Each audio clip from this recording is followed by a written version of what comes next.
আসসালামু আলাইকুম, welcome back to my channel. বন্ধুরা কেমন আছেন সবাই? আশা করি সবাই ভালো আছেন। আলহামদুলিল্লাহ আমিও খুব ভালো আছি। তো বন্ধুরা দেখেন চলে আসলাম আমাদের বাড়ির এখানে। তো আমি মিস্ত্রির জন্য খাবার নিয়ে আসছি। কি নিয়ে আসছি দেখেন। মিস্ত্রির জন্য কি খাবার আনছি? চিংড়ি মাছ ভর্তা, ডিম ভাজি আর হচ্ছে খিচুড়ি।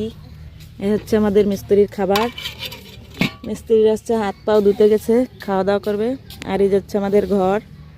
তো আজকে হচ্ছে ফায়ারেম দিবে আর কি, খুঁটিগুলো সব গাড়ছে, তারপর হচ্ছে ফায়ারেম দিবে।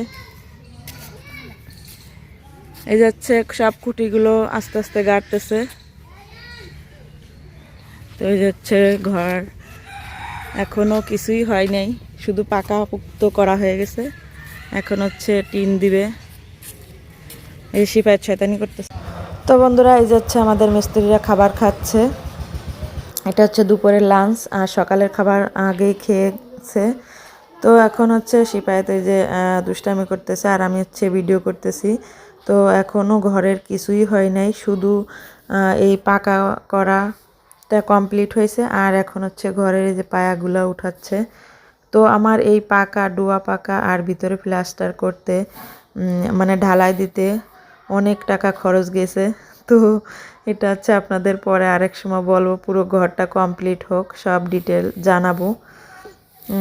তো তারপরও আনুমানিক করে বলতে পারি প্রায় 70 থেকে 80 হাজার টাকা চলে গেছে এই ডোয়া আর হচ্ছে এই ঢালাইয়ে আর বালুতে। এই ঘরের ভিতরে হচ্ছে 10 ট্রাক বালু লাগছে আর কি, ঘরটা আর কি পূর্ণ করার জন্য। তো সব মিলে 70 থেকে 80 হাজার টাকা গেছে। আর কাঠের টাকা তো আলাদাই।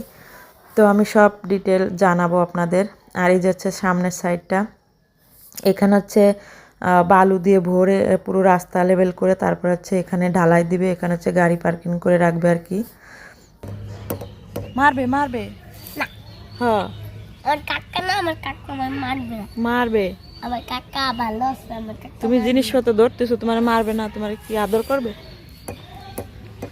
রান্নাঘরের কাজ এখনো শুরু হয় নাই, শুধু ঘরের কাজ শুরু হয়েছে।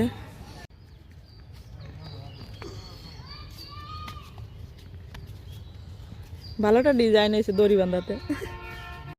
তো বন্ধুরা এই যাচ্ছে আজকে সারাদিনের কাজ। এখন হচ্ছে বিকাল। তো এখন এই যে আমাদের মিস্ত্রিরা দেখেন বাঁশ বাঁধতেছে। তো এটা হচ্ছে বাঁশ বেঁধে আর কি উপরে উঠে তারপরে কি করবে আমি এটা সঠিক জানি না। তো আজকের ভিডিওটা এই পর্যন্তই। আমার এই ছোট্ট ভিডিওটা কেমন লাগলো অবশ্যই কমেন্টে জানাবেন। ভালো লাগলে লাইক কমেন্ট শেয়ার এবং সাবস্ক্রাইব করে পাশে থাকবেন। আল্লাহ হাফেজ।